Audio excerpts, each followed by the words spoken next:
Hello students, welcome back to the channel DHO अकॅडमीच्या आणखी एका ब्रँड न्यू व्हिडिओमध्ये मी प्रसाद सर तुमच्यापैकी प्रत्येकांचं स्वागत करतोय. आजच्या क्लासमध्ये आपल्याला जो टॉपिक डिस्कस करायचा आहे त्या चॅप्टरचं नाव आहे branch accounts. First of all हा जो चॅप्टर आहे हा न्यू एज्युकेशन पॉलिसी जी बीकॉम ला लॉन्च झालेली आहे त्या पॉलिसीनुसार अनेक युनिव्हर्सिटीज मध्ये बीकॉम फर्स्ट इयरला आहे.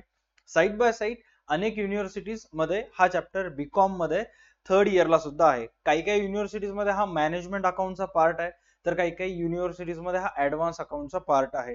आणि अनेक वेळेला अकाउंट्स विषयी जे स्पर्धा परीक्षा वगैरे होत असतात त्या सुद्धा एक्झाम्स मध्ये ब्रांच अकाउंटशी रिलेटेड अनेक क्वेश्चन्स तुम्हाला विचारण्यात आलेले आहेत. So without wasting any time आपण फटाफट आजचा जो सेशन आहे, आजचा जो व्हिडिओ आहे तो आपण स्टार्ट करूयात. ब्रांच अकाउंटशी रिलेटेड जवळपास इथून पुढे 7 ते 8 व्हिडिओज येतील, ज्याच्यामध्ये ब्रांच अकाउंटशी रिलेटेड जे टॉपिक्स आहेत, त्याचे जर्नल एंट्रीज आहेत किंवा जे मेथड्स आहेत, हे सर्व गोष्टी आपल्याला डिस्कस करायचे. त्यापैकी हा जो व्हिडिओ आहे हा फर्स्ट व्हिडिओ आहे ज्याच्यामध्ये एकदम इझी लँग्वेज मध्ये ब्रांच अकाउंट काय असते, ते काय तयार करण्यात येते, त्याच्या मागचे लॉजिक काय, कन्सेप्ट काय, इन डेप्थ आपल्याला डिस्कस करायचं आहे. So without wasting any time फटाफट आजचा सेशन जो आहे तो आपण स्टार्ट करूयात. First of all, branch account कोणामार्फत तयार करण्यात येते, का तयार करण्यात येते, हा व्यवस्थित चेक करा. आपलं एक बिझनेस आहे एबीबी लिमिटेड या नावाने, दिल्ली येते. All right. आणि आपला बिझनेस जो आहे तो मोबाईल फोन्स बनवण्याचं आपलं काम आहे. मोबाईल फोन मॅन्युफॅक्चरर आहे आणि पूर्ण दिल्ली आपण कव्हर केलेला आहे. म्हणजे दिल्लीच्या आसपास जेवढेही एरियाज आहेत त्या सर्व एरियाज मध्ये आपले मोबाईल फोन्स जात असतात. राईट. आणि आपण पूर्णच्या पूर्ण दिल्लीच्या जवळपास पूर्ण एरिया कव्हर केलेला आहे. आता आपल्याला आपला बिझनेस जो आहे तो एक्सपॅन्ड करायचा आहे आणि आपण आपला बिझनेस जो आहे तो आपल्या बिझनेसची एक ब्रांच, राईट, मेन आपल्या बिझनेसचे पूर्ण ऑपरेशन्स कुठे होतात, हेड ऑफिस जे आहे ते एबीबी लिमिटेडचं दिल्लीला आहे. आपण एक आपली ब्रांच जी आहे हे बेंगलोर इथं एस्टॅब्लिश केली. आता या ब्रांच मध्ये लागणारे जे गुड्स आहेत ते कुठून जाणार, हे हेड ऑफिसनं जाणार.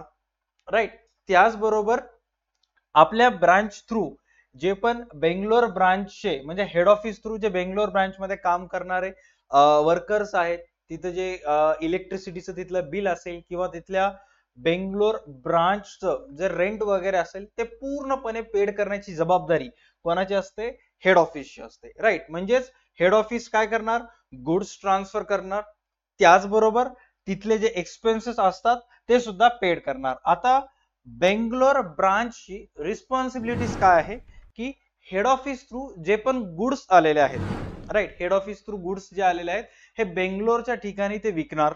राईट. आणि विकल्यानंतर पैसे येणार आणि मग ते आलेले पैसे वापस जे ब्रांचेस आहेत ते कुठे ट्रान्सफर करणार, हेड ऑफिसला ट्रान्सफर करणार. All right. हे अशा प्रकारे ब्रांच अकाउंट वर्क करते. आता इथं काय सांगण्यात आलेलं आहे चेक करा की एकदम जे आपले मराठी मीडियमची मुलं आहेत त्यांना सर्व गोष्टी सोप्या भाषेत समजावं असं माझं कुठं ना कुठं छोटंफार प्रयत्न आहे. इथं काय सांगण्यात आलेलं आहे, हेड ऑफिसला जर बेंगलोर ब्रांचची फायनान्शियल पोझिशन जाणून घ्यायचं असेल, आता कोणताही बिझनेस जो आहे, जेव्हा तुम्ही बिझनेस स्टार्ट करत असता तर बिझनेस स्टार्ट करत असताना मेन पर्पज काय असतो, to earn maximum profit. Right. आता दिल्लीच्या ठिकाणी आपलं जे हेड ऑफिस आहे तिथे तर आपलं बिझनेस प्रॉफिट मध्ये आहे, तिथे आपण सेल करायला, but just now in recent times आपण जे बेंगलोरला ब्रांच टाकलेला आहे, आपण तिथं गुड्स ट्रान्सफर केलं, तिथं खूप सारे एक्सपेन्सेस तिथल्या वर्कर्सला वगैरे दिलं आणि या बेंगलोर ब्रांचच्या ठिकाणी जे आपण सेलफोन्स विकालो ते विकल्यानंतर आपला बिझनेस, बेंगलोरचा बिझनेस प्रॉफिटेबल आहे का लॉस मध्ये आहे हे जाणून घेण्यासाठी हेड ऑफिस काय करते, बेंगलोर ब्रांच अकाउंट तयार करते आणि मग त्या ब्रांच अकाउंट मध्ये या बेंगलोरशी रिलेटेड जे पण एक्सपेन्सेस असतील, तिथले इन्कम असतील, तिथले ऍसेट्स असतील, तिथले लायबिलिटीज असतील, याच्याशी रिलेटेड चर्चा करते. नॉट ओनली दिस बट अनेक ऑफिसेस, थोडक्यात जर सांगायचं असेल तर ब्रांच अकाउंट हा मोस्ट ऑफ टाइम कोणामार्फत तयार करण्यात येते, जे बँक्स असतात त्यांच्या मार्फत बँक अकाउंट तयार करण्यात येतात. त्याचबरोबर जे इंडियन पोस्ट ऑफिस असतात त्यांच्या मार्फत सुद्धा ब्रांच अकाउंट तयार करण्यात येतात. ज्या ज्या बिझनेसेसचे ब्रांचेस असतील त्या प्रत्येकामार्फत ब्रांच अकाउंट तयार करण्यात येते.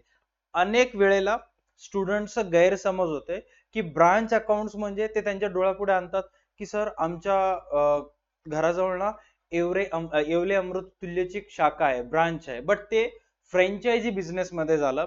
तिथलं जे पण उत्पन्न असेल, जे पण खर्च असेल, ते फ्रँचायझी ओनरच असते. ब्रांच अकाउंट आणि फ्रँचायझी हे दोन्ही मध्ये फार डिफरन्स आहे. याच्याशी रिलेटेड मिळतं जुळतं जर पाहायचं असेल तर तुमच्या घराच्या आसपास एरियामध्ये पीटर इंग्लंडचे वगैरे शोरूम्स असतील. त्या पीटर इंग्लंडच्या शोरूम मध्ये सुद्धा हेड ऑफिस थ्रू वस्तू पाठवल्या जातात आणि तुम्हाला विकावं लागतं आणि जे पण तुमचं प्रॉफिट वगैरे आहे ते तुम्हाला मिळतं. पीटर इंग्लंडचं शोरूम तुम्ही ब्रांच अकाउंट्स मध्ये कन्सिडर करू शकता. All right, done. आता थोडक्यात आतापर्यंत जे झालेलं आहे त्याचं शॉर्ट मध्ये सांगायचं असेल, हेड ऑफिस दिल्लीला आहे, एक ब्रांच टाकली बेंगलोर मध्ये, हेड ऑफिस वस्तू पाठवणार, तिथले जे एक्सपेन्सेस आहेत ते पेड करणार. ब्रांचचं काम काय, ते सर्व वस्तू विकायचं आणि जे पण पैसा येईल ते कुठे ट्रान्सफर करायचं, हेड ऑफिसला करायचं. आणि हेड ऑफिस जे आहे ते काय करणार, head office in the books of head office मध्ये बेंगलोर मध्ये ब्रांच असेल तर बेंगलोर ब्रांच अकाउंटच्या नावानं ब्रांच तयार करेल. पुण्यामध्ये ब्रांच असेल तर पुणे ब्रांच अकाउंटच्या नावानं तो काय करेल, अकाउंट तयार करतील. All right, done. इथंपर्यंत झालं क्लिअर. आता या ब्रांच अकाउंट्स आपण एक्झॅक्ट स्ट्रक्चर पाहूयात की एक्झॅक्ट हे ब्रांच अकाउंटचे काही प्रकार असतात का, टाइप्स असतात का. एकदम सोप्या भाषेमध्ये बघा, ब्रांच अकाउंट्स मध्ये जे आपल्या बिझनेसचे ब्रांचेस असतात त्याची मेन सब कॅटेगरीज क्लासिफिकेशन दोन ह्याच्यामध्ये करण्यात आलेला आहे. हा अतिशय महत्वाचा पार्ट आहे. स्टुडंट इथं अंडर एस्टिमेट करतात, या पोझिशनला अंडर एस्टिमेट न करता व्यवस्थित सोप्या भाषेत मी सांगतो, समजून घेण्याचा प्रयत्न करायचा आहे. आता सर्वात पहिला ब्रांच अकाउंटचे जे क्लासिफिकेशन आहे ते दोन ब्रांच मध्ये करण्यात येते.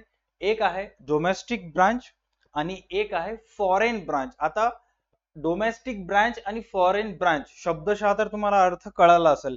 सपोज आता जे आपण एक्झाम्पल बघितला होता, राईट, की आपला मेन जो आपला हेड ऑफिस होता, जस्ट 1 सेकंड मी तुम्हाला लिहायला टाइम देईन. जो आपला मेन हेड ऑफिस होता तो दिल्लीला होता आणि आपली ब्रांच कुठं होती, बँगलोरला होती. हेड ऑफिस आणि ब्रांच जर एकाच देशात असतील तर या ब्रांचला तुम्हाला डोमेस्टिक ब्रांच असं म्हणावं लागतं. राईट. सपोज तुमचं हेड ऑफिस आहे दिल्लीला, जसं की उदाहरणार्थ बँक ऑफ बरोडा, तुम्ही नाव ऐकलं असेल, तर बँक ऑफ बरोडाचं जे हेड ऑफिस आहे ते गुजरातमध्ये आहे. राईट. आणि त्यांची एक ब्रांच अनेक भारतातल्या ठिकाणी आहेत, तर ते भारतातले जेवढेही ब्रांचेस आहेत ते सर्व डोमेस्टिक झाले. बट बँक ऑफ बरोडाची एक ब्रांच जी आहे ते दुबईमध्ये आहे. तर दुबईची जी ब्रांच आहे ते दुबईची जी ब्रांच त्यांना कशामध्ये कॅटेगराइज करावं लागेल, अंडर फॉरेन ब्रांचेस मध्ये कॅटेगराइज करण्यात येतील.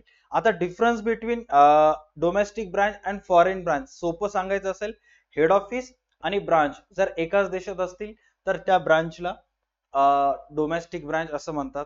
आणि फॉरेन ब्रांच म्हणजे काय, हेड ऑफिस एका देशात आणि ब्रांच दुसऱ्या देशात असेल तर त्या ब्रांचला फॉरेन ब्रांच म्हणतात. डोमेस्टिक ब्रांच मध्ये सर्व ट्रान्झॅक्शन वगैरे असतील ते त्या इंडियन करन्सीमध्ये, भारतातल्या करन्सीमध्ये होतात. फॉरेन ब्रांचेस मध्ये जेही ट्रान्झॅक्शन वगैरे होत असतील, खरेदी विक्रीचे व्यवहार होत असतील, हे त्या देशातील स्थानिक करन्सीमध्ये होत असतात. जसं की आता बँक ऑफ बरोडाचे आपल्या भारतामध्ये जेवढेही शाखा आहेत तिथं सर्व ट्रान्झॅक्शन रुपयामध्ये होत असतात, बरोबर. बट बँक ऑफ बरोडाची एक ब्रांच दुबई, प्रॉपर दुबई या ठिकाणी आहे, तिथं दिरम मध्ये होत असतात. राईट. त्यामुळे त्याला फॉरेन ब्रांच असं म्हणण्यात येते. आता सर्वात इम्पॉर्टंट, ह्या डोमेस्टिक ब्रांचेसचे सुद्धा दोन प्रकार पडतात. सध्या तुमचा पूर्ण फोकस ह्या डोमेस्टिक ब्रांच कडे असू द्या, त्यामुळे याला मी थोडंसं झूम इन करतो, राईट, जेणेकरून तुम्हाला एकदम क्लिअरली दिसेल. आणि जेवढेही स्टुडंट्स आपले DA2 अकॅडमीचे कोर्सेस परचेस केलेले आहेत त्या सर्व विद्यार्थ्यांना ऍप्लिकेशन मध्ये या फोल्डर मध्ये, ज्या ब्रांच अकाउंटचा जो फोल्डर आहे तिथं हे सर्व नोट्स PDF फॉर्मॅट मध्ये मिळतील, जिथून तुम्ही ते डाउनलोड करू शकता. ओके, चलो नेक्स्ट पार्ट वर जाऊयात. डोमेस्टिक ब्रांचचे दोन उपप्रकार पडतात.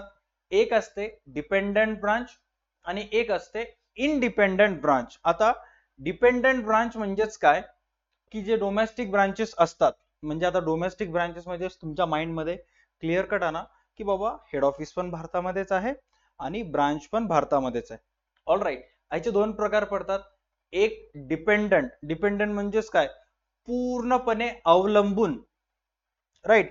इंडिपेंडंट म्हणजेच काय, अवलंबून नसणारे, स्वतंत्र, स्वतःच स्वतः हे सर्व व्यवहार करू शकतात. आता डिपेंडंट आणि इंडिपेंडंट या दोन्ही मध्ये फरक काय, की हे जे ब्रांच आहे डिपेंडंट ब्रांच हे पूर्णपणे हेड ऑफिसवर अवलंबून आहे. इथं फक्त खरेदी विक्रीचंच काम होते, बाकी अकाउंट्स मेंटेनचं काम, पूर्णचं पूर्ण काम तुम्हाला कोणाला करावं लागणार आहे, दिल्ली ब्रांचला करावं लागणार आहे. उदाहरणार्थ अज्युम करा जस्ट फॉर अ मोमेंट की बेंगलोर ब्रांच ही एक डिपेंडंट ब्रांच आहे, राईट. तर आता बेंगलोर ब्रांचचं एकच काम आहे, फक्त हेड ऑफिस कडून वस्तू घेणे आणि विकणे. बाकी सर्व ट्रान्झॅक्शनचा रेकॉर्ड असेल, अकाउंट मेंटेनचं काम असेल, पूर्णच्या पूर्ण काम बेंगलोर ब्रांचचं कोणावर असणार आहे, दिल्लीवर असणार आहे. कारण बेंगलोर ब्रांच ही पूर्णपणे डिपेंडंट अवलंबून आहे. कोणत्या ब्रांचवर अवलंबून आहे, हेड ऑफिसवर. त्यामुळे ह्याला डिपेंडंट ब्रांच असं म्हणतात. सर व्हॉट इफ जर बेंगलोर ब्रांच इंडिपेंडंट असेल, इंडिपेंडंट म्हणजेच काय, न अवलंबून, मग बेंगलोर ब्रांचचं एकच काम वस्तू घ्यायचं हेड ऑफिस कडून, बाकी ट्रेडिंग अकाउंट असेल, प्रॉफिट लॉस अकाउंट असेल, स्वतःचे लेजर्स असतील, जर्नल मेंटेन करणं असेल, पूर्णच्या पूर्ण लेजर जर्नल मेंटेन करण्याचं काम हे बेंगलोर ब्रांच असेल, because it is independent. But जेव्हा ते डिपेंडंट असते, हे सर्व काम बेंगलोर ब्रांचचं कोणाला करावं लागणार आहे, एबीबी लिमिटेड किंवा हेड ऑफिसला करावं लागणार आहे. हे बेसिक गोष्ट लक्षात ठेवा, अनेक वेळेला एमसीक्यूज मध्ये विचारण्यात येते. All right, done. आता फोकस करा या पार्टवर,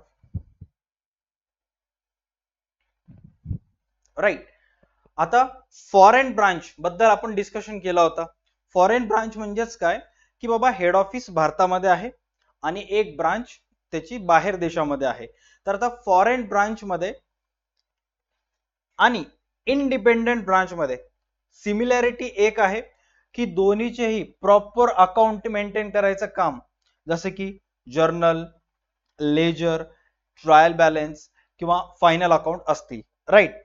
कोणते कोणते, जर्नल, लेजर, ट्रायल बॅलन्स आणि फायनल अकाउंट फॉरेन ब्रांच पूर्णच्या पूर्ण स्वतःलाच बघावं लागतं, आणि इंडिपेंडंट ब्रांच जे पण काय असेल त्यांना स्वतःला बघावं लागेल, राईट. हे दोन्ही मध्ये सिमिलॅरिटीज आहे. आता डिपेंडंट ब्रांचचे 4 प्रकार पडतात, राईट. म्हणजे डिपेंडंट ब्रांच जे असते, जे तुम्हाला पैकी मॅक्सिमम जणांना अनेक वेळेला युनिव्हर्सिटीजचे जे एक्झाम्स असतात, और एमबीए चे वगैरे एक्झाम्स असतात, किंवा सीएस सीएमए चे एक्झाम्स असतात, त्या मोस्ट ऑफ एक्झाम्स मध्ये तुम्हाला जे क्वेश्चन्स येतात ह्या डिपेंडंट ब्रांचवर आधारित येतात.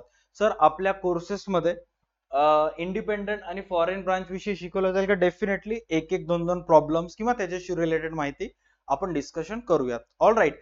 सध्या आता डिपेंडंट ब्रांच मध्ये 4 प्रकार पडतात, किंवा 4 प्रकारे डिपेंडंट ब्रांचेसची अकाउंटिंग किंवा जे पण नेट प्रॉफिट वगैरे येईल ते फाइंड आउट करण्यात येते. त्याच्यामध्ये सर्वात पहिला आहे डेटर सिस्टम. आता डिपेंडंट ब्रांच मध्ये सोपं आहे, एखादी एक ब्रांच असेल, त्या ब्रांच मध्ये कमी ट्रान्झॅक्शन्स व्हायले, राईट. लेस ट्रान्झॅक्शन, खूप कमी एम्प्लॉईज आहेत तिथं, राईट. स्मॉल बिझनेसेस असेल, मग अशा वेळेला ते डेटर सिस्टम नुसार तिथली अकाउंटिंग मेंटेन करण्यात येते, राईट. तुम्हाला माहित पाहिजे की डेटर सिस्टम नुसार कधी अकाउंटिंग मेंटेन करण्यात येते, स्टॉक अँड डेटर सिस्टम नुसार कधी करण्यात येते, अँड फायनल अकाउंट सिस्टम नुसार कधी मेंटेन करण्यात येते. व्यवस्थित फोकस करा की जर एखादी एक डिपेंडंट ब्रांच आहे की जिथं लेस ट्रान्झॅक्शन्स आहेत, फ्यू एम्प्लॉईज आहेत आणि स्मॉल बिझनेस असेल, तर तिथं डेटर सिस्टम नुसार अकाउंटिंग मेंटेन करण्यात येते. आणि कोणते कोणते 2 अकाउंट्स काढण्यात येतात तिथं? Most of time branch account आणि डेटर्स अकाउंट काढण्यात येते. हा पहिला लेक्चर आहे. All right. पहिल्या लेक्चर्स मध्ये खूप काही थेअरी असते, इम्पॉर्टंट पॉइंट्स असतात, राईट, ज्याचा फायदा तुम्हाला न्यूमरिकल बेस जे लेक्चर्स असतात, गणिताशी रिलेटेड ज्यावेळेस प्रॉब्लेम्स असतात त्यावेळेस होतो. सो मी तुमच्या सर्वांना रिक्वेस्ट करेन की ब्रांच अकाउंटचा हा जो व्हिडिओ आहे हा पहिली वेळेस जेव्हा तुम्ही पाहताल, राईट, तुम्हाला 60 to 70% समजतंय. याच्या नंतरचा जो व्हिडिओ आहे त्याच्यामध्ये एक न्यूमरिकल बेसिक प्रॉब्लेम मी समजून सांगणार आहे, त्याच्यामुळे थोडं कॉन्फिडन्स वाढतंय.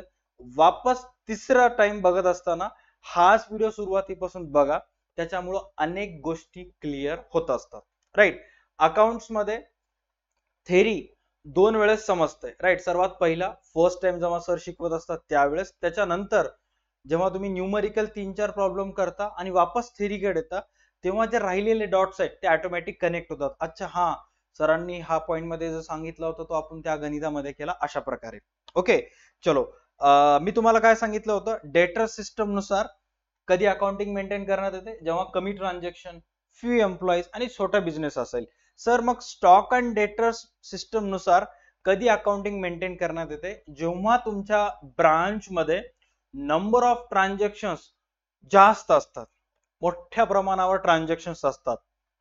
सेकंड, एम्प्लॉईजची जी संख्या असते ते मल्टिपल एम्प्लॉईज तुमच्या बिझनेसेस मध्ये काम करत असतात. 70 ते 80 एम्प्लॉईज. एम्प्लॉईज म्हणजे आपल्या त्या ब्रांच मध्ये काम करणारे कर्मचारी. राईट, त्याचबरोबर तुमचा बिझनेस जो आहे तो मोठ्या प्रमाणावर असेल तर अशा सिच्युएशन मध्ये तुम्हाला स्टॉक अँड डेटर सिस्टम नुसार अकाउंटिंग मेंटेन करावं लागतंय, ज्याच्यामध्ये मिनिमम 5 ते 6 अकाउंट्स मेंटेन करावं लागतात. डेटर सिस्टम मध्ये फक्त 2च अकाउंट मेंटेन करावं लागतात. स्टॉक अँड डेटर सिस्टम मध्ये 5 ते 6 अकाउंट. डेटर system few transaction, few employee आणि small business. Stock and debtor system multiple transaction, multiple members, multiple employees आणि ह्यूज बिझनेस, मोठ्या प्रमाणावर बिझनेस, लार्ज स्केल बिझनेस असेल तर अशा वेळेस तुम्हाला 5 ते 6 अकाउंट म्हणजे स्टॉक अँड डेटर सिस्टम नुसार अकाउंटिंग मेंटेन करावं लागते. बेस्ट एक्झाम्पल आहे डीमार्ट, कारण डीमार्टचं जो हेड ऑफिस आहे तो दिल्लीला आहे. राईट, बट डीमार्टचे जे ब्रांचेस आहेत ते किती साऱ्या ठिकाणी ब्रांचेस आहेत. राईट, मग अशा सिच्युएशन मध्ये जे हेड ऑफिस आहे ते स्टॉक अँड डेटर सिस्टम नुसार प्रत्येक ब्रांचेसचं नेट प्रॉफिट, नेट लॉस वगैरे फाइंड आउट करत असते. Okay, sorry for that. All right, त्याच्यानंतर नेक्स्ट आहे फायनल अकाउंट सिस्टम. आता फायनल अकाउंट सिस्टम म्हणजेच काय, की जर एखाद्या हेड ऑफिसला एखाद्या ब्रांचेसचं नेट प्रॉफिट जाणून घ्यायचं असेल, total at the end of इयरचे रिझल्ट जाणून घ्यायचे असतील, मग अशा वेळेस ते फायनल अकाउंट सिस्टम नुसार अकाउंटिंग मेंटेन करतात, ज्याच्यामध्ये 3 अकाउंट्स तयार करावे लागतात. 3 फॉर्मॅट तयार करावे लागतात, ट्रेडिंग, प्रॉफिट लॉस आणि बॅलन्स शीटचं, ज्याला मेमोरँडम सुद्धा म्हणतात. आणि एक्झाम मध्ये क्वेश्चन येते, stock and debtor system right is known as analytical method. So तुम्हाला आन्सर ट्रू लिहायचा आहे, किंवा लक्षात ठेवायचं स्टॉक अँड डेटर सिस्टमला अनालिटिकल मेथड सुद्धा म्हणतात.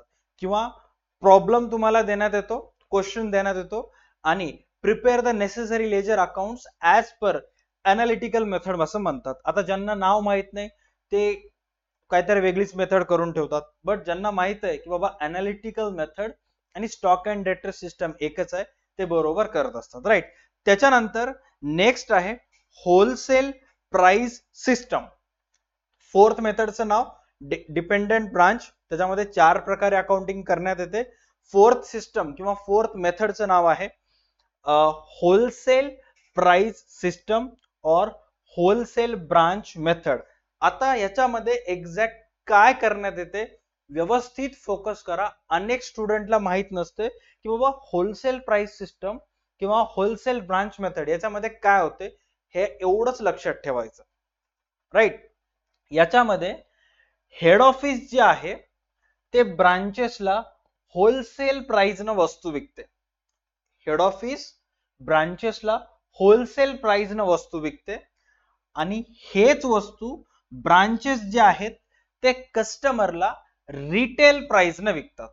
आता एक्झॅक्ट समजून घ्यायचं असेल तर सपोज एखादी वस्तू आहे ज्याची प्राइस आहे 100 रुपीज. राईट, आता या वस्तूवर एमआरपी लिहिलेले आहे 100 रुपीज. तर हेड ऑफिस काय करणार, ही वस्तू ब्रांचला होलसेल प्राइस म्हणजे 60 मध्ये विकणार. Right, done. आणि हेच वस्तू ब्रांच काय करेल, कस्टमरला 100 रुपीजला विकेल. राईट, कारण रिटेल प्राइस ही ऑलवेज होलसेल प्राइस पेक्षा कशी असते, जास्त असते. हा याचा मधला बेसिक कन्सेप्ट आहे, समजून घ्यायचा. कारण या मेथड मध्ये लोडिंग चार्जेस वगैरे अशा गोष्टी असतात, राईट, जे तुम्हाला व्यवस्थित समजून घ्यायचं. डन. आता काही की पॉइंट्स लक्षात ठेवा जेवढेही स्टुडंट्स हा व्हिडिओ पाहिलेत. ऑलराईट. डिपेंडेंट ब्रांच किंवा तुम्ही नोट डाऊन सुद्धा करू शकता. Dependent branch don't maintain their books of accounts because they are very small scale, not able to hire accountant. म्हणजे जे डिपेंडेंट ब्रांच असतात ते इतक्या छोट्या असतात, इतके लिमिटेड कर्मचारी, इतके लिमिटेड ट्रान्झॅक्शन्स असतात की एखाद्या ऑडिटरची, एखाद्या अकाउंटंटची, एखाद्या सीए ची, सीएस ची, सीएमए ची हायर किंवा त्यांना कामावर ठेवू शकत नाहीत. त्यामुळे ते पूर्णपणे अवलंबून कशावर असतात, हेड ऑफिसवर असतात, राईट. कोणते? Dependent branch is dependent branches do not maintain their books of account because they are totally dependent on head office, right. Independent branches बद्दल इथे काय सांगण्यात आलेलं आहे, independent branch maintain their books of account on by own, they do not dependent on head office. जे independent स्वतंत्र स्वतःच स्वतः मेंटेन करणारे ब्रांचेस असतात ते हेड ऑफिसवर डिपेंड राहत नाहीत, कारण त्यांच्याजवळ नंबर ऑफ ट्रान्झॅक्शन्स इतके जास्त असतात, नंबर ऑफ एम्प्लॉईज इतके जास्त असतात, number of revenue, amount of revenue, amount of profit इतकं जास्त असते की ते सर्वच्या सर्व गोष्टी स्वतःच स्वतः मेंटेन करतात. हेड ऑफिस कडून फक्त वस्तू घ्यायचंच काम करतात. DMart is one of them. कारण डीमार्ट मध्ये जर तुम्ही गेलात तर अकाउंट सेक्शन असते, जिथे अकाउंट सेक्शन मध्ये अकाउंटंट वगैरे बसून असतात, राईट. डन. आता सर्वात एक इम्पॉर्टंट पॉइंट की या चॅप्टर मध्ये जे तुम्हाला रूल्स दिलेले आहेत, राईट, या चॅप्टर्स मध्ये जे प्रोव्हिजन्स आहेत हे कंपनीज ऍक्ट 2013 सेक्शन 128(1) नुसार सर्व गोष्टी याच्यामध्ये मेंटेन करण्यात येतात. All right. डन. ग्रेट. आता याच्यामध्ये काही गोष्टी तुम्हाला फोकस करायच्या आहेत, ते म्हणजे फॉर्मॅट्स. फर्स्ट ऑफ ऑल, जर तुम्ही हा व्हिडिओ YouTube वर पाहत असाल सो मेक शुअर हा फॉर्मॅट जो आहे तो व्हिडिओ पॉज करून व्यवस्थित हा फॉर्मॅट तुम्ही तुमच्या बुक मध्ये नोट डाऊन कराल. और तुम्ही जर हा व्हिडिओ आपल्या ऍप्लिकेशन वर पाहत असाल, कारण या चॅप्टरशी रिलेटेड जवळपास 15 ते 20 व्हिडिओज आहेत जे ऍप्लिकेशन मध्ये पर्टिक्युलर कोर्स मध्ये ऍड केलेले आहेत. YouTube वर फक्त डेमो 1-2 व्हिडिओज असतात, राईट. जर ऍप्लिकेशन वर असाल तर तुम्हाला प्रॉपर तिथं नोट्स फोल्डर मध्ये तुम्हाला सर्व गोष्टी तिथं व्यवस्थित मिळतील. All right. तिथून तुम्ही PDF डाउनलोड करू शकता किंवा तुमच्या सोयीनुसार तुम्ही हा फॉर्मॅट लिहू शकता, बट कंपल्सरी फॉर्मॅट तुम्हाला लिहायचं आहे. All right. सो आता नेक्स्ट 5 ते 10 मिनिटं अतिशय क्रुशियल असणार आहेत, कारण प्रत्येक गणितामध्ये तुम्हाला मोस्ट ऑफ ब्रांच अकाउंटच्या प्रॉब्लेम मध्ये तुम्हाला अशा पद्धतीचं फॉर्मॅट तयार करायचं आहे. वन्स अगेन मी काय सांगायलो नीट लक्षात घ्या. हा ब्रांच अकाउंटचा फॉर्मॅट मध्ये इथे चेक करा, वर हेडिंग काय लिहिलेली आहे. वर हेडिंग लिहिलेली आहे, थोडंसं फोटो मध्ये क्रॉस आलेला त्यामुळे ते क्रॉस दिसत असेल, पण व्यवस्थित समजून घ्या. In the books of head office Delhi, Delhi हा आपला हेड ऑफिस आहे, तर दिल्लीच्या बुक्स ऑफ अकाउंट्स मध्ये branch account of Bangalore, right, म्हणजे दिल्लीची जी मोठी हेड ऑफिस आहे त्या हेड ऑफिसच्या पुस्तकामध्ये तुम्हाला बेंगलोरचं ब्रांच अकाउंट तयार करायचं. ओके. डन. आता व्यवस्थित चेक करा फॉर्मॅट मध्ये सर्वात पहिला काय काय सांगण्यात आलेला आहे. Starting with balance PD. या बॅलन्स पीडीचा अर्थ काय आहे. आता सर्वात पहिला जे आपली दिल्लीची हेड ऑफिस जी आहे ते त्यांच्या बुक्स ऑफ अकाउंट्स मध्ये बेंगलोर ब्रांच अकाउंट्स या नावाने एक अकाउंट तयार करेल, राईट. Bangalore branch account. आता सर्वात पहिला मेन पर्पज काय हेड ऑफिसचं, की बाबा ज्या बेंगलोरला आपण ब्रांच स्थापन केला मागच्या वर्षी, तर त्या ब्रांचचं किती नेट प्रॉफिट आहे, किती नेट लॉस आहे ते आपल्याला जाणून घ्यायचं आहे. ओके. तर आता ते जाणून घेत असताना सर्वात पहिला तुम्हाला काय करावं लागेल, ब्रांच अकाउंट्स मध्ये DR साइडला त्या बेंगलोरच्या ब्रांच मध्ये किती स्टॉक वर्षाच्या सुरुवातीला आपण त्यांना दिला होता, त्यांच्याजवळ फिक्स्ड ऍसेट्स कितीचे आहेत, त्यांच्याजवळ करंट ऍसेट्स कोणते कोणते आहेत, त्यांच्याजवळ जे बेंगलोर ब्रांच आहे तिथल्या कस्टमर्स कडून किती किती रुपये चे एक्झॅक्ट त्यांचे डेटर्स होते, पीटी कॅश एक्झॅक्ट त्यांच्याजवळ किती आपण अवेलेबल करून दिला होता, प्रीपेड एक्सपेन्सेस त्यांचे किती होते काय नाही, जेही वर्षाच्या सुरुवातीला त्यांच्याजवळ असणारे सर्व करंट ऍसेट्स आणि फिक्स्ड ऍसेट्स आहेत ते सुरुवातीला तुम्हाला इथं व्यवस्थित नोट डाऊन करायचं.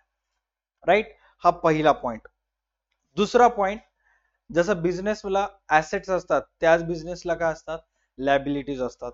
तसं त्या बेंगलोर ब्रांचचे क्रेडिटर्स कोणते कोणते आहेत, बेंगलोर ब्रांचचे बिल्स पेबल किती कितीचे आहेत, काय बँक लोन आहे का, काय बँक ओव्हरड्राफ्ट आहे का, काही छोटे मोठे आउटस्टँडिंग एक्सपेन्सेस आहेत का, जे पण काही वर्षाच्या सुरुवातीचे असतील ते सर्वच्या सर्व तुम्हाला कुठे लिहायचं, इकडं सीआर ला लिहायचं. सर्वात पहिलं काम बेंगलोर ब्रांचेसचे सर्व ऍसेट्स डीआर ला, दुसरं काम बेंगलोर ब्रांचेसचे जे पण लायबिलिटीज असतील ते कोणत्या साईडला लिहायचे, तुम्हाला सीआर ला लिहायचे. डन, हे झालं पहिला. त्याच्यानंतर आता या हेड ऑफिस मधून ब्रांचला तुम्ही वस्तू पाठवता, कारण मॅन्युफॅक्चरिंग तुम्ही करायला तुमच्या दिल्लीमध्ये, राईट, मोबाईल मॅन्युफॅक्चरिंग करायला, आणि हे मॅन्युफॅक्चर्ड वस्तू आहेत ते तुम्ही विकायसाठी कुठं बेंगलोर ब्रांचला टाकलात. तर जेव्हा जेव्हा हेड ऑफिस, नीट लक्षात घ्या, जेव्हा जेव्हा हेड ऑफिस वस्तू पाठवते ब्रांचला त्या प्रत्येक वेळेस ब्रांच अकाउंटच्या डीआर साइडला रेकॉर्ड होते to goods send to branch और goods send by head office और goods send to by other branches. आता नीट लक्षात घ्या, मॅक्सिमम जणांना हे दोन गोष्टी कळतात. Goods send to branch, yes sir कळालं, बेंगलोर ब्रांचला वस्तू टाकला. Goods send by head office, goods send to branch, branch मध्येच वस्तू चाललेत. Goods send by head office, at the end वस्तू कुठे चाललेत, ब्रांच मध्ये. त्याच्यानंतर अनेक वेळेस हा पॉइंट कन्फ्यूज करतो, goods send by other branches. Imagine करा की आपली एक ब्रांच बेंगलोरला आहे, राईट, आणि एक ब्रांच आपली पुणेला आहे, राईट, आणि ज्या मोबाईलचा आपण सेल करायलो ते पूर्णपणे बेंगलोरमध्ये आउट ऑफ स्टॉक झालेलं आहे. बट पुणेचे एक मार्केट आहे की जिथं स्टील 2000 मोबाईलचे पीसेस पडून आहेत आणि ते 2000 मोबाईलचे पीसेस पुण्याच्या मार्केटमध्ये विकतच नाहीयेत. मग ऍज अ हेड ऑफिस आपली रिस्पॉन्सिबिलिटी आहे की आपण काय केलं, पुणेच्या ब्रांचला कॉन्टॅक्ट केलं आणि पुणेच्या ब्रांचला सांगितलं की बाबा या बेंगलोरच्या ब्रांचला वस्तू पाठव, राईट. वस्तू एक तर हेड ऑफिस कडून जाऊ शकतात, goods send to head office, right, sorry, goods send by head office किंवा good send to branch, right. त्याच्यानंतर जर समजा आपल्याजवळ दुसऱ्या ब्रांच मध्ये वस्तू स्टॉक शिल्लक राहिलं तर आपण काय करतात, good send by other branch. Good send to other branch म्हणजेच काय, पुणे ब्रांच मधून बेंगलोर ब्रांचला वस्तू गेले. हे झालं इथला हा point, by goods send by other branches. Is that clear? Done. त्याच्यानंतर नीट लक्षात घ्या, इथं काय सांगण्यात आलेलं आहे. नेक्स्ट तिसरं पॉइंट, पहिलं पॉइंट तुम्हाला सांगितलं, इथं नाव लिहितो मी, बेंगलोर ब्रांचचे सर्व ऍसेट्स नोट डाऊन करायचे, राईट. स्क्रीनवर जे दिसत आहेत फॉलोइंग एवढ्या युनिव्हर्सिटीचे सिलेबस आपल्याकडे अवेलेबल आहे, तुम्ही ऍप्लिकेशन डाउनलोड करून कोर्सेस जॉईन करू शकता. All right, done. Back on the track. दुसरं काम मी तुम्हाला सांगितलं की त्या बेंगलोर ब्रांचेसचे जे लॅबिलिटीज आहेत ते तुम्हाला फाइंड आउट करायचे. तिसरं काम, हेड ऑफिसनं जेवढेही वस्तू बेंगलोरच्या ब्रांचेसला पाठवलेत किंवा हेड ऑफिसनं जेवढेही वस्तू एका ब्रांचेस थ्रू हेड बेंगलोर ब्रांचला ट्रान्सफर केलेल्या आहेत ते सर्व वस्तूंची नोंद किंवा त्या सर्व गुड्सची नोंद तुम्हाला डीआर साइडला करायचं. त्याच्यानंतर मी तुम्हाला सुरुवातीला सांगितलं होतं की बेंगलोर ब्रांच मध्ये जे रेंट असेल, बेंगलोर ब्रांच मध्ये काम करणाऱ्या कर्मचाऱ्यांची सॅलरी असेल, इलेक्ट्रिसिटी बिल असेल, तिथलं छोटंफार ऑफिस एक्सपेन्सेस असतील, हे पूर्ण जे पण काही खर्च असेल बेंगलोर ब्रांचेसचं ते तुम्हाला ह्या ब्रांच अकाउंटच्या कोणत्या साईडला लिहायचंय, डीआर साईडला लिहायचंय. ऑलराईट, जे पण तिथलं छोटं मोठं खर्च आहे व्हॉट एव्हर ते तुम्हाला डीआर साईडला लिहायचंय. त्याच्यानंतर फक्त हेड ऑफिसनं वस्तू पाठवलं तर झालं का? नाही. तिथलं खर्च पेड केलं तर झालं का? नाही. बेंगलोर ब्रांचची रिस्पॉन्सिबिलिटीज आहे की हेड ऑफिस कडून आलेल्या सर्व वस्तू त्यांना बेंगलोरच्या आसपासच्या एरियामध्ये विकायचे आणि विकल्यानंतर ऑब्व्हियसली काय येतील? पैसे येतील. नीट लक्षात घ्या. पॉइंट नंबर 5 जे की अतिशय महत्वाचं आहे की जेव्हाही बेंगलोर ब्रांचनं वस्तू विकेल आणि विकल्यानंतर जे पण पैसे बेंगलोर ब्रांच थ्रू हेड ऑफिसला येतील ते तुम्हाला इथं सीआर साईडला लिहायचे बाय ब्रांच मध्ये. राईट. म्हणजे जेव्हा जेव्हा बेंगलोर ब्रांच कॅश सेल्स करेल त्या प्रत्येक वेळेला तुम्हाला ब्रांच अकाउंटच्या कोणत्या साईडला येऊन लिहायचं? इथं सीआर ला लिहायचं. त्याच्यानंतर by branch debtors directly deposit to head office. कधी कधी काय होते, त्या ब्रांचेसचे जे डेटर्स आहेत डायरेक्टली हेड ऑफिसला डिपॉझिट करतात. अनेक टीचर्सला मी बघितलेलं आहे की असं एक्झाम्पल चुकीचं सांगतात. याचं एक बेस्ट आणि करेक्ट एक्झाम्पल मी तुम्हाला सांगतो. तुमच्यापैकी जर काही जण फोन पे यूज करत असतील तर फोन पे ला तुम्हाला कुपन्स येतात. राईट. 500 रुपये ऑफ, 600 रुपये ऑफ. राईट. आणि मग तुम्हाला काय करायचं असते? बस ते कुपन घेऊन त्या ट्रेंड्स असेल ट्रेंडच्या शोरूम मध्ये जायचंय, पीटर इंग्लंड असेल पीटर इंग्लंडच्या शोरूम मध्ये जायचंय आणि किंवा अनेक शोरूम्स असतात. राईट. त्या शोरूम मध्ये लेन्स कार्ड असेल लेन्स कार्डच्या शोरूम मध्ये जायचंय आणि तुम्ही काहीही वस्तू घेतलात तर बस तुम्हाला क्यू आर कोड स्कॅन करायचा असते आणि फोन पे मधून डायरेक्ट पैसे हेड ऑफिसला जातात. तुम्हाला त्या ब्रांचला पैसे द्यायची गरज नसते. राईट. आता मी माझ्या घराच्या जवळपास एक ट्रेंड्स आहे, त्या ट्रेंड्स मध्ये गेलो होतो. माझ्याजवळ ट्रेंड्सचं 500 रुपीजचं कुपन होतं आणि मग मी त्या ट्रेंड्सच्या शोरूम मध्ये जाऊन 3400 रुपयाचे टोटल 2 जीन्स पॅन्ट घेतले आणि 500 रुपीज ऑफ मिळालं. आणि ते 500 रुपीज ऑफचं युटिलायझेशन करण्यासाठी मला तिथल्या तिथंच त्याच ब्रांच मध्ये त्यांनी मला क्यू आर कोड दिलं, त्याच्यावर मी पैसे टाकले आणि डायरेक्ट ते पैसे गेले हेड ऑफिसला. राईट. आणि मग मला त्या ब्रांचला पैसे द्यायची गरज नाही. अशा वेळेस सुद्धा ट्रान्झॅक्शन जे आहेत ते इथं रेकॉर्ड होत असतात. डन. इथंपर्यंत क्लिअर झालं. 5 गोष्टी लक्षात ठेवायच्या. पहिली गोष्टी, जे बेंगलोर ब्रांचचे ऍसेट आहेत सुरुवातीला ते 1 नंबर. जे बेंगलोर ब्रांचेस लॅबिलिटीज आहेत ते इकडे 2 नंबरला लिहायचं सीआर साईडला. बेंगलोर ब्रांचला हेड ऑफिस थ्रू जेव्हाही वस्तू सेंड करेल, गुड्स सेंड टू ब्रांच, 3 नंबरला इथे लिहायचे. त्या बेंगलोर ब्रांचेचे जे पण छोटे मोठे एक्सपेन्सेस असतील ते 4 नंबर झालं. त्याच्यानंतर बेंगलोर ब्रांच जे पण वस्तू वगैरे सेल करते ते सेल केल्यानंतर तुम्हाला इथं 5 नंबर मध्ये लिहायचंय. राईट. डन. त्याच्यानंतर मोस्ट ऑफ टाइम असं होते की बेंगलोर ब्रांचेसला जे वस्तू तुम्ही ट्रान्सफर केला ते वस्तू विकल्याच जात नाहीत आणि मग अशा वेळेस ठेवल्या ठिकाणी वस्तू खराब होऊ नये म्हणून बेंगलोर ब्रांच काय करते? हेड ऑफिसला वापस पाठवून देते की सर आम्ही वस्तू विकण्याचा प्रयत्न केला, हे विकतच नाहीये. मग अशा वेळेस गुड्स सेंड टू ब्रांच और return by branch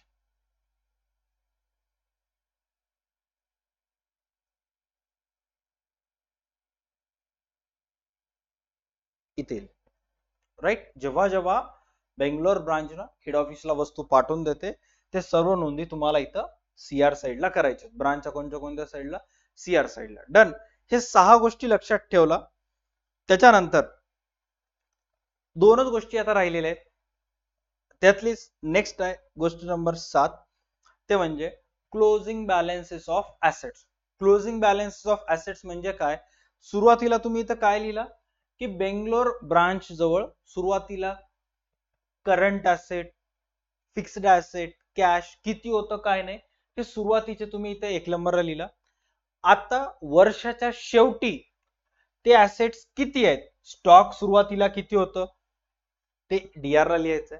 closing stock किती आहे ते सीआर ला लिहायचंय. ओपनिंग डेटर्स, वर्षाच्या सुरुवातीला आपले डेटर्स आपल्याला किती रुपये देणं बाकी होते इथं डीआर ला लिहायचंय. क्लोजिंग डेटर्स कुठे लिहायचंय? सीआर साईडला. सायमल्टेनियसली म्हणजे वाईस वर्सा उलट लिहायचंय. ओपनिंग ऍसेट्स या साईडला, क्लोजिंग ऍसेट्स या साईडला. त्याचबरोबर 8वा नंबर ते म्हणजे वर्षाच्या सुरुवातीला बेंगलोर ब्रांच ज्या ज्या लोकांना पैसे देणं बाकी होते, जे बेंगलोर ब्रांचेसचे लॅबिलिटीज होते ते तुम्हाला या ब्रांच अकाउंटच्या कोणत्या साईडला लिहायचं आहे, सीआर ला.